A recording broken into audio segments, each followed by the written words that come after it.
என்னமோ நடக்குது இசை விழாவில் இளம் இயக்குனர்கள் கௌரவிப்பு. ஏன்? வசந்தன் கோ இளைய வாரிசு வினோத் வசந்த் தயாரிப்பில் மூத்த வாரிசு விஜய் வசந்த் நடிச்சிருக்கும் படம் என்னமோ நடக்குது.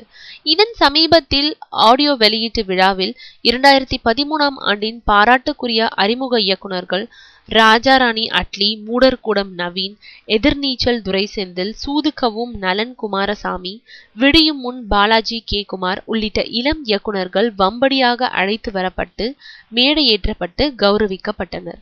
காரணம், சென்னை 28 நாடோடிகள் படங்களுக்கு அப்புறம் விஜய் வசந்துக்கு சொல்லிக் கொள்ளும்படி படங்கள் இல்லை. அந்த படங்களிலும் 4-5 ஹீரோக்களில் ஒருவர், ஹீரோவின் நண்பன் என தன் சினிமா கேரியர் சின்னா பின்னமாவது கண்டு நொந்து நூடுல்ஸ் ஆன விஜய், மேற்படி இளம் இயக்குனர்கள் தன்னை அவர்களது அடுத்தடுத்த படங்களில் பயன்படுத்திக் கொள்ளவே இப்படி 2013 இளம் இயக்குனர்களை தங்கள் பட மேடையேற்றி கௌரவித்ததாக கோடம்பாக்கத்தில் பரபரப்பாய் பேசப்படுகிறது. ஆமாம், பின்ன வியாபார வாரிசுகளாயிற்றே. என்னமோ நடக்குது, நடக்கட்டும் நடக்கட்டும்.